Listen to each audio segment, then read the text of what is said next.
వెలిగించబడిన మనోనేత్రములు గల వారి యొక్క ఆధిక్యతల గురించి ఈరోజు మనం ధ్యానించుకుంటున్నాం.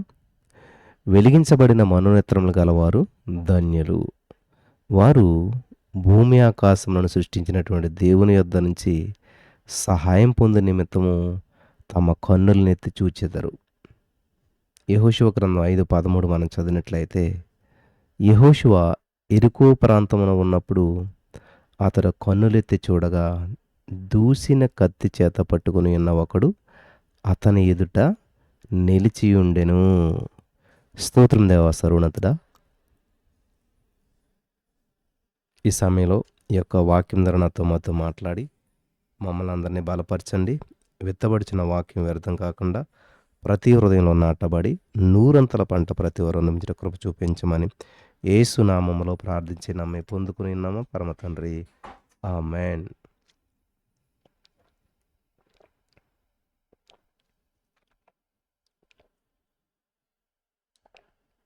సంతోషం. ఈ సమయంలో ఒక పెన్ పేపర్ కూడా దగ్గర పెట్టుకుంటే పరిశుద్ధాత్మ దేవుడు తెలియజేసే అమూల్యమైన సత్యాలను ఆసక్తితో మీరంతా కూడా గ్రహించగలుగుతారు. సరే, ఇక్కడ మనం గమనించినట్లయితే నా ప్రియమైనటువంటి సహోదరి స్నేహితులారా, ఎందు నిమిత్తం మన కన్నులను ప్రభు తెరుస్తున్నాడు అనేటువంటిది ఇక్కడ మనం పరిశీలిస్తూ ఉన్నాం. ఆనాడు యెహోషువ కన్నులు తెరవబడ్డాయి. దూసిన కత్తి చేత పట్టుకుని ఉన్న ఒకరిని చూచి నీవు ఎవరి పక్షాన ఉన్నావు అని అడిగి తెలుసుకున్నాడు. యెహోవా సేనాధిపతిగా నేను వచ్చి ఉన్నాను అని అతడు చెప్పాడు. యెహోషువ నేలమట్టుకు సాగిలపడి నమస్కారం చేశాడు. చూచాడు కాబట్టి పలికాడు, పలకరించాడు, సమాధానాన్ని పొందుకోగలిగాడు.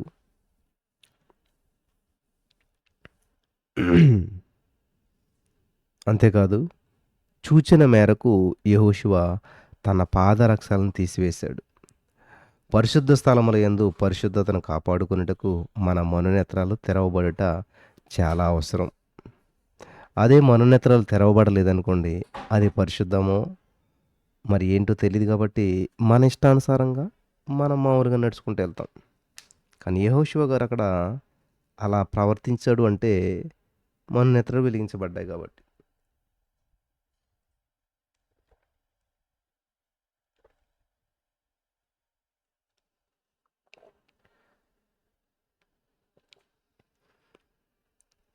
అంతే కదండి. మనం చూసామనుకోండి, అక్కడ ముళ్ళుంటే ముళ్ళు తొక్కం, మంచి ప్రదేశంలో నడవగలుగుతాం. సో ఇక్కడ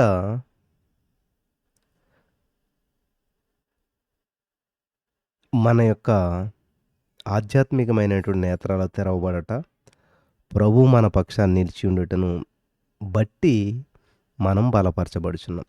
ప్రార్థనలో యాకోబు దేవునితో పోరాడాడు.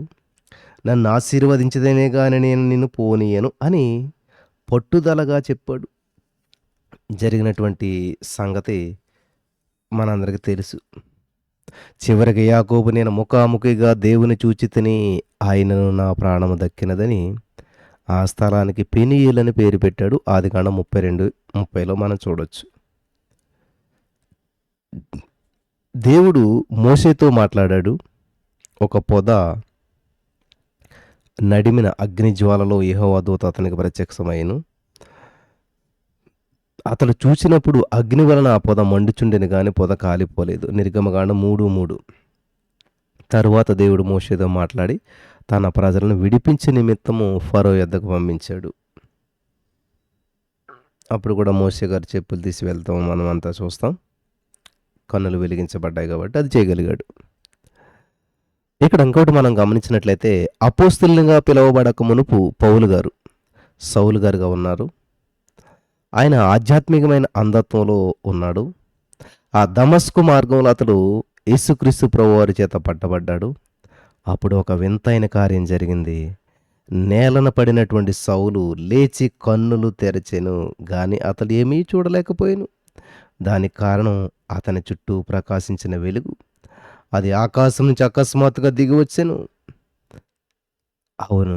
సౌలు యొక్క మామూలు నేత్రాలు మొత్తబడ్డాయి గనుక అతడు 3 దినాల చూపు లేనివాడై అన్నపానములు ఏమీ పుచ్చుకొనుకున్నాడు. అపోస్తల కార్యములు 9వ అధ్యాయం 9వ వచనం. తర్వాత అననీయ ద్వారా అతడు చూపునొందాడు. 9వ అధ్యాయం 18వ వచనం. దేవుడు దయచేసిన జ్ఞాన దృష్టిని బట్టి 14 పత్రికలు రాశాడు అపోస్తలుడైన పౌలు గారు. వాటిలో కొన్ని సంగతులు గ్రహించుటకు కష్టమైనవిగా ఉన్నాయి అని అపోస్తలుడైన పేతురు గారు ప్రస్తావించాడు 2 పేతురు 3:16లో. ఈ సత్యాన్ని గ్రహించాలి మనం. వెలిగించబడినటువంటి వారు మర్మములను గ్రహించెదరు. మొదటి కొరింథీ 2:10 చూసినట్లయితే, మనకైతే దేవుడు వాటిని తన ఆత్మ వలన బయలుపరచుచున్నాడు. ఆ ఆత్మ అన్నిటినీ దేవుని మర్మములను కూడా పరిశోధించుచున్నాడు. ఆమేన్. మొదటి కొరింథీ 2:10. క్రీస్తు ఎడల కలిగినటువంటి ప్రేమను బట్టి, ఆయన అందించినటువంటి విశ్వాసమును బట్టి, ఒక నిరుపేద విశ్వాసి కొన్ని సంవత్సరాలు చెరసాలలో బంధించబడింది. అక్కడ ఆయనను మరి వంగబెట్టి వీపు మీద బలంగా కొట్టేవారంట. కాబట్టి అతని నడుము వంగిపోయింది. కఠిన హృదయులైనటువంటి దేశనాయకుడు చిన్న బోనులో బంధించి ఉంచెను. కాబట్టి అతని వీపు బలహీనమైపోయింది. అతని ఆకారము చూడటానికి ఒంటి వలె కనబడ్డది. వృద్ధుడు బంధకములోనే చనిపోవచ్చునని చెప్పి ఆ చెరసాల నాయకుడు కనిపెట్టాడు. కానీ అతడు చావలేదు. కాబట్టి ఏం చేశాడు? విడుదల చేశారు. క్రీస్తు కొరకు చిత్రహింసలు అనుభవించినటువంటి అతన్ని అభినందించేవారు లేకపోయారు. కారణం ఒంటి వంటి అతని ఆకారం. ప్రయాసతో నడుస్తూ ఉండగా చూసినటువంటి బాలబాలికలు ఒంటె తాత అని సంబోధిస్తూ వచ్చారు. అలా సంబోధిస్తున్నప్పుడు అతను ఆవేదన చెందాడు. తన హృదయంలో కృంగిపోయాడు. యేసుక్రీస్తునందు విశ్వాసం ఉంచినటువంటి ఒక బాలిక ద్వారా దేవుడు అతన్ని బలపరచగోరాడు. అయ్యా, మీ వీపు మీద ఒక పెట్టె ఉన్నది, దానిలో ఏమి భద్రపరిచి ఉన్నారు అని ప్రశ్నించింది. అందుకు వృద్ధుడు, కుమార్తె, అది పెట్టె కాదు, నా వీపు అలాగూ వంగిపోయి ఉన్నది అని చెప్పుచు కొన్ని సంవత్సరాలు ఆ చిత్రహింసలు కన్నీటితో వివరించగా ఆ బాలిక తన ఆధ్యాత్మిక నేత్రాలతో చూసినటువంటి వాటిని తెలియజేసింది. అయ్యా తాతగారు, నేను ఆత్మలోకంలో నేను చూస్తున్నాను, మీకు తెలియజేస్తాను, వింటారా? మీ వీపు వంగిపోయిందని చెప్పి మీరు చెప్పుచున్నారు, కానీ ప్రభువు మీ వీపు మీద రహస్యమైన పెట్టె నుంచి ఉన్నాడు. రాకడలో ఎగిరిపోవుటకు అవసరమైనటువంటి దేవదూతల రెక్కలు అందులో ఉన్నాయి అని చెప్తూ ఓదార్చిందంట. వింటున్నారా ప్రియులారా? చాలా విలువైన దేవదూతల రెక్కలు అందులో ఉన్నాయి. అప్పుడు ఆ బాలిక చెప్పిన మాటల ద్వారా ప్రభు మాట్లాడాడు. ఎప్పుడైతే ఆ మాటలు విన్నాడో పట్టజాలనంత సంతోషంతో ఆ వృద్ధుడు నింపబడ్డాడు.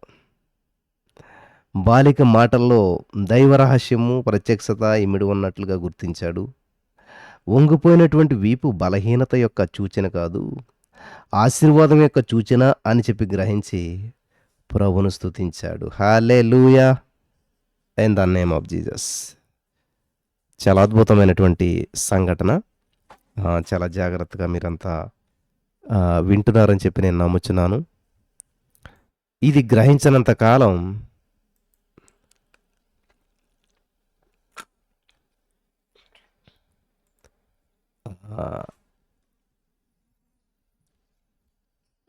మనమంతా కూడా బాధపడతాం, భంగపడతాం, భయపడతాం, ఆందోళన చెందుతాం. కానీ ఎప్పుడైతే ఆ బాలిక సత్యాన్ని రివీల్ చేసిందో ఎలా చెప్పగలిగింది? ఆధ్యాత్మికమైన నేత్రాలు వెలిగించబడ్డాయి కాబట్టి. ఈరోజు నా ప్రియమైనటువంటి సహోదరి స్నేహితులారా, నీ జీవితం నీకు బంధకాల్లో, భారంతో, బాధలో ఉన్నట్టు అనిపిస్తూ ఉందా? మరి సరైన ఆధ్యాత్మికమైన మనోనేత్ర వెలిగించబడిన వారితో నువ్వు మాట్లాడితే నీ సత్యం, నీ యొక్క నిజ జీవిత చిత్రం తెలుసుకోగలుగుతావు. హల్లెలూయా! ఆ బాలిక మనోనేత్రాలు ఆ! జ్ఞాన దృష్టి కలిగినటువంటి నేత్రాలుగా చేసినటువంటి ప్రభువు ఏం చేశాడు? ఆ వృద్ధుడప్పుడు ఏం చేశాడు? ఇది బలహీనతన యొక్క సూచన కాదు, ఆశీర్వాదం యొక్క సూచనని గ్రహించి ప్రభువును స్తుతించగలిగాడు. హల్లెలూయా!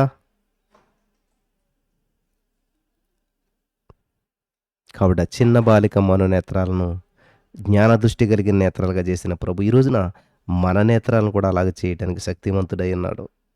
మనోనేత్రాలు తెరువబడినప్పుడు మన ఆధిక్యతను, మన కొరకు ప్రభు సిద్ధపరిచిన సమస్తాన్ని బట్టి మనం ప్రభువును స్తుతించగలుగుతాము. ఆమేన్. హల్లెలూయా!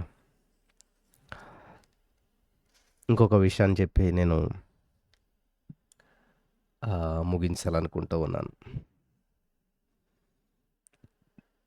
సంపూర్ణమైన వెలిగింపు కావాలి ప్రియులారా. మార్కు సువార్త 8:24 మనం చదివినట్లయితే, సగము దృష్టి పొందిన గుడ్డివాడు, మనుషులు నాకు కనబడుచున్నారు, వారు చెట్ల వలె ఉండియు చెట్లు నడుస్తున్నట్లుగా నాకు కనబడుచున్నారు అన్నాడు. యేసుక్రీస్తు అతనిని విడిచిపెట్టక మరలా ప్రార్థించి సంపూర్ణ దృష్టి పొందినట్లుగా చేశాడు. ఈ సత్యాన్ని మీరు కూడా గ్రహించాలి.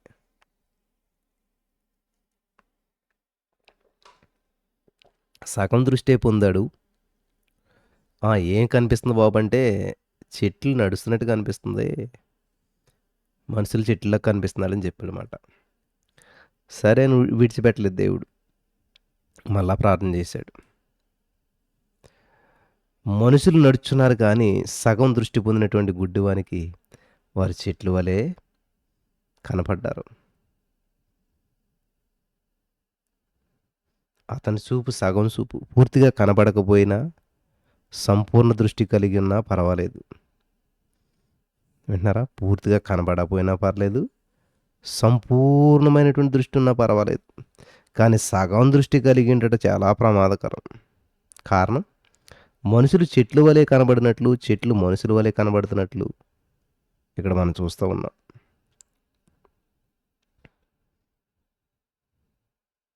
తలకిందుల దృష్టి ఎంతైనా లోపమే, పెద్ద లోపం అన్నమాట. హాస్యాస్పదమైనటువంటి ఒక కథ ఉన్నది.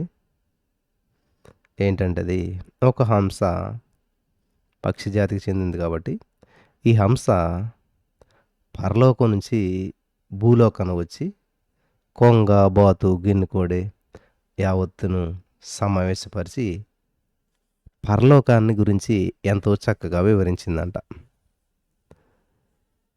యేసుప్రభువుని గురించినటువంటి, పరలోకాన్ని గురించినటువంటి విషయాలు కనులు కట్టినట్లుగా చెప్పింది కానీ, గిన్నెకోడి మాత్రం తన సందేహాన్ని నివృత్తి చేసుకోవాలని ఆశించింది.